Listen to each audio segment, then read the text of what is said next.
बच्चों, अभी हमने आपको बताया था पिछले लेक्चर में आपको प्रेजेंट इंडेफिनिट के बारे में।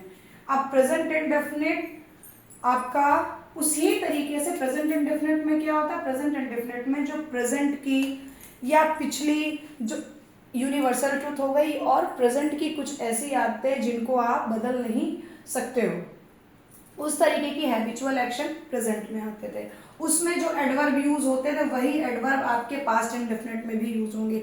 लेकिन एक कॉमन सेंस की बात है कि प्रेजेंट में आपकी प्रेजेंट की हैबिचुअल एक्शन और कार्यों के बारे में बताया जा रहा था, और पास्ट इंडेफिनिट में जो आपके पहले के मतलब पास्ट में जो आपके कार्य रहे होंगे या जो आपकी गतिविधियां रही होंगी, जो ऐसी कुछ आदतें जो ना बदली जा सकती हों, या जैसे उसमें भी जो आपका यूनिवर्सल ट्रूथ है पर पास्ट में हुआ है, तो वो आपका क्या आएगा पास्ट इंडेफिनिट में। जैसे पास्ट इंडेफिनिट की पहचान क्या होती है, ता था, ती थी, ते थे, आ, ई, ए या ई ए। मतलब जिन वाक्यों के प्रोनाउंसिएशन में लास्ट में ता था, ती थी, ते थे या आ, ई, ए या ई ए ये सब आते हैं तो क्या कहलाते हैं past indefinite tense.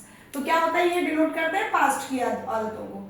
Number first, और क्या होता है पॉज, क्या बताता है, भूतकाल में पूरा होने वाली क्रियाओं को या बातों को दर्शाता है। और इसमें विशेषता क्या होती है, जो आपका कर्ता होता है, कर्ता के बाद जो वर्ब की जो होती है सेकंड फॉर्म लगती है, और जो निगेटिव वाक्य होता है उसमें आपका डिड नॉट यूज होता है कर्ता के बाद और वर्ब की फर्स्ट फॉर्म लगती है। अब जैसे वह आगरा गया तो ही वेंट टू आगरा, मतलब आपका कर्ता हो गया ही, सब्जेक्ट और कौन सी फॉर्म लगी, वेंट। ये गो वेंट गॉन, तो गया का मतलब जाने का मतलब गो से हुआ और उसकी second form went to Agra. वो आगरा नहीं गया तो he did not go to Agra, क्योंकि उसमें डिड नॉट लगा हुआ है निगेटिव वाक्य में, तो आपकी वर्ब की फर्स्ट फॉर्म। और इंटरोगेटिव वाक्य में क्या हुआ, आगरा गया, तो जो आपका ये डिड है ये पहले आ जाएगा, डिड ही गो आगरा मतलब, लेकिन उसमें जो होगी क्रिया की फर्स्ट फॉर्म लगेगी। और इसमें एडवर्ब देखिए, एडवर्ब वही आते हैं, often, seldom, occasionally, sometimes, never, always, frequently, rarely, daily, generally, used to, would.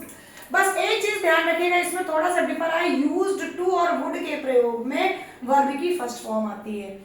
जैसे उन्होंने पास्ट में कोई चीज नहीं की, जैसे दे नेवर ड्रैंक वाइन, उन्होंने कभी भी शराब नहीं पी, मतलब पास्ट में कभी भी शराब नहीं पी। He always carried an umbrella, वे हमेशा अम्ब्रेला ले जाते थे, मतलब हमेशा पास्ट में ले जाते थे। She would go to there daily, वो वहां हमेशा जाती थी। अब ये हुआ आपका, अब ये हुआ जैसे पॉइंट ऑफ टाइम, एक टाइम की बात है कि जैसे कल हुआ या उससे पहले कुछ समय, या मैंने कल कोई सामान लिया या मैं कल उससे मिला, जो पॉइंट ऑफ टाइम है वो इस तरीके से, जैसे एवर सिंस जब से, अर्लियर पहले, एगो back, before, last, yesterday, other day, any point of time past का।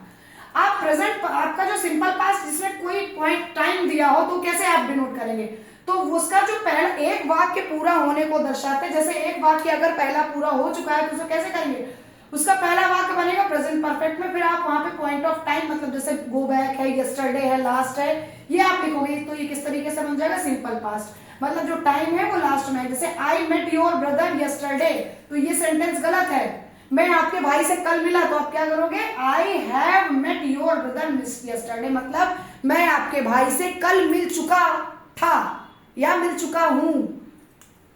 तो यहाँ पे आपका प्रेजेंट परफेक्ट में। अगर बच्चों आपको ये वीडियो पसंद आया तो प्लीज लाइक कमेंट शेयर कीजिए। धन्यवाद।